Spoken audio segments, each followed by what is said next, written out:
Welcome to the Vet Dental Show. I'm Brett Beckman. I'm a board-certified veterinary dentist, and I come to you every Wednesday bringing insights in veterinary dentistry to the veterinary and technician team and your dentistry service to make it the best that it can be and to get to that level of standard of care that we all strive to get to.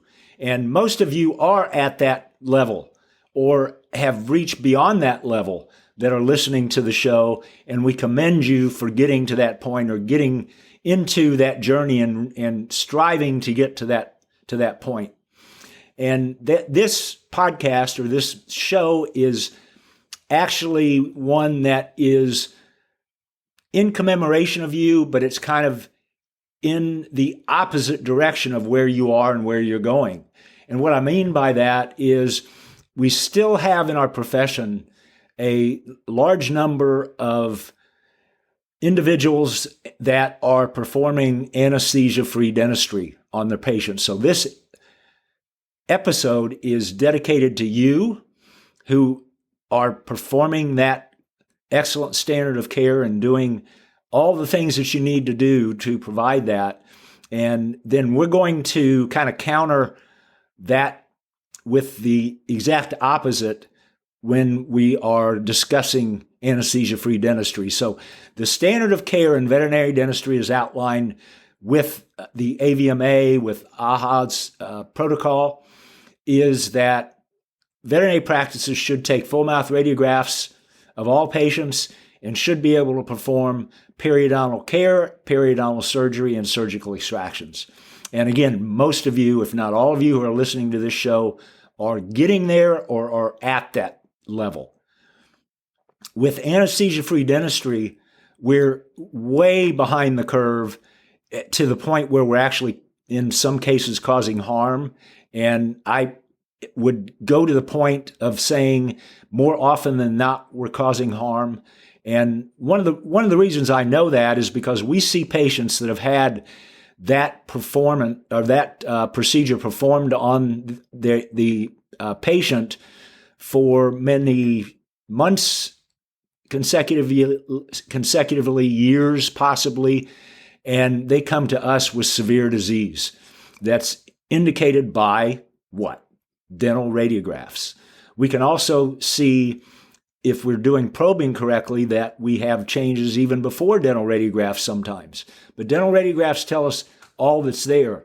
And we see that a lot. And I know that you, in general practice, if you're taking radiographs, you're seeing those patients that have had that care for months to years and have severe disease.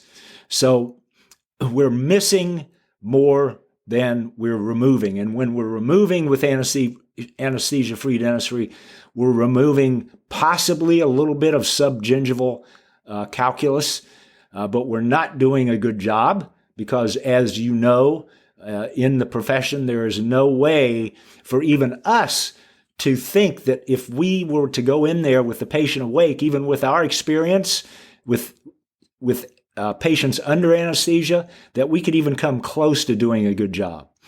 So it takes anesthesia and a still patient to get in every spot where that periodontal plaque and disease process is progressing. So with that, anything less than an anesthetic cleaning in a practice that's practicing the standard of care could be considered as detrimental or as non-helpful or as wasteful as anesthesia-free dentistry is in most situations. And what I mean by that, I'm going to take that a little bit further because, again, you guys, we commend you for being here and listening to this because we know that you are at that stage where you're providing the standard of care. But at the same time, there are practices, and you will be surprised to know there are more practices in all likelihood, based on our experience, that are not performing standard of care dentistry, that are literally cleaning and waking the patient up. If there's mobile teeth and they're easy to extract, they're extracted. Otherwise, all the disease in between cleaning and extraction is there. They're just not picking it up and they're not resolving it so that it doesn't progress to bone loss, or they're missing extractions that should be done because they're beyond periodontal care. So put that in perspective. Anesthesia-free dentistry is not good for the patient. It never will be. And if we're in general practice and we're just cleaning and pulling loose teeth, we're not doing much more than those practitioners of anesthesia-free dentistry do when they see patients and they do awake removal of calculus and plaque. So keep that in mind.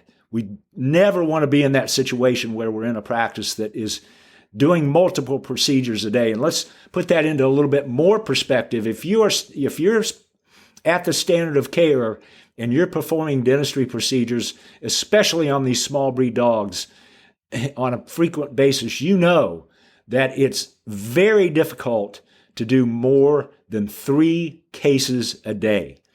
2 cases a day can be 2.5 to 3 hours in general practice if it's a small breed dog, and 10 to 20 extractions, which is generally one of the presentations that we see most commonly in general practice.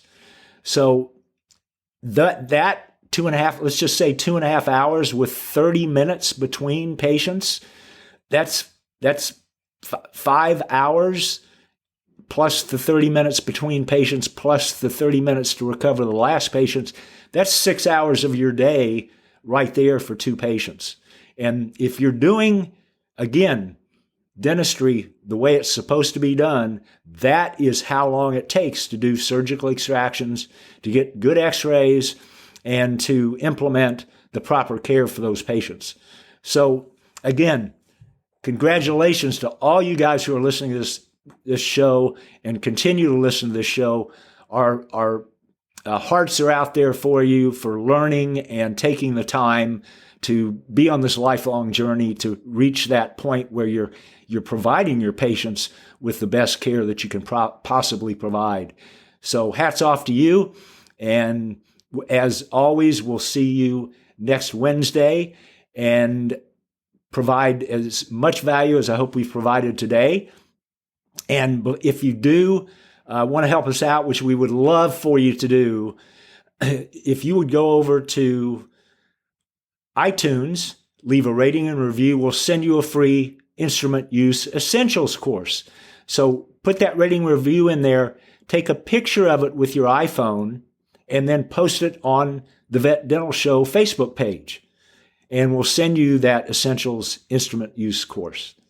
So thanks again, guys. Take care, and we'll see you next week.